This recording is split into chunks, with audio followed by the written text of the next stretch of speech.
नीतीश मंत्रिमंडल में शामिल सुरेंद्र यादव ने अग्निवीर योजना की निंदा करते हुए भारतीय सेना के खिलाफ विवादित टिप्पणी की है। उन्होंने कहा कि अगले 8.5 साल में भारत की सेना हिजड़ों की फौज हो जाएगी। उन्होंने कहा कि अग्निवीर जिस किसी के दिमाग की उपज है उसे फांसी पर चढ़ा देना चाहिए। वहीं जदयू प्रवक्ता अभिषेक झा ने कहा कि भारतीय सेना के शौर्य और पराक्रम पर सवाल उठाने का अधिकार किसी को नहीं है। यह कहीं से भी उचित और जायज नहीं है। ऐसे मुद्दे राजनीति के लिए नहीं होते। अग्निवीर योजना का विरोध हम लोगों ने भी किया था, लेकिन लोकतांत्रिक तरीकों से। लोकतंत्र में आप किसी भी मुद्दे के पक्ष या विपक्ष में हो सकते हैं, लेकिन विरोध करने में भी भाषा की मर्यादा का ख्याल हर किसी को रखना चाहिए। यह बेहद आवश्यक है।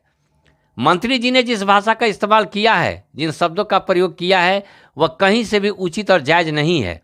जिम्मेदार और संवैधानिक पद पर बैठे किसी भी व्यक्ति को ऐसे बयानों से बचना चाहिए। ऐसी बातों से सेना का अपमान होता है। हमारी सेना ने अपने शौर्य से हमेशा इस बात को साबित किया है कि वह किसी से भी लोहा लेने में सक्षम है।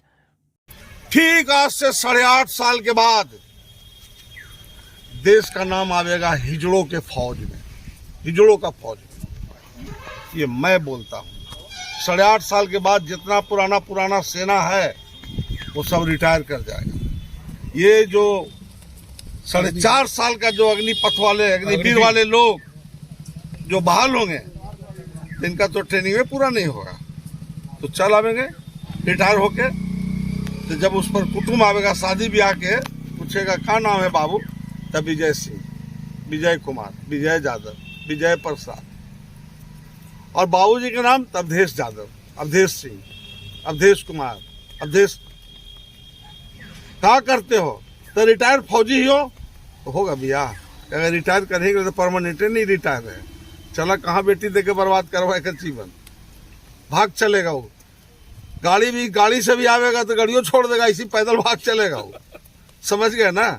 इस 4.5 साल के बाद इसके लिए क्या व्यवस्था हो रहा है, हम प्राइम मिनिस्टर से जानना चाहते हैं कि 4.5 साल के बाद क्या व्यवस्था हो रहा है उन वीरों के लिए, उन नौजवानों के लिए। सर, हिजड़ों का फौज बोल रही है, कहीं ना कहीं लगता है जो भारतीय सेना इस संदर्भ में है कि जब बढ़िया जो हमारा जो सेना है, पूरे विश्व की सेना इससे लड़ने के लिए तैयार नहीं है।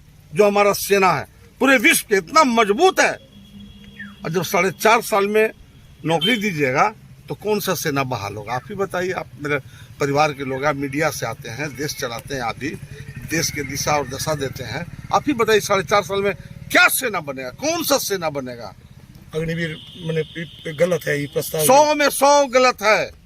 जो ये प्रस्ताव लाया उसको फांसी पर चढ़ाओ, उससे कम सजा न होना चाहिए। सर, भारतीय सेना के शौर्य और पराक्रम पर सवाल उठाना कहीं से भी उचित और जायज नहीं है।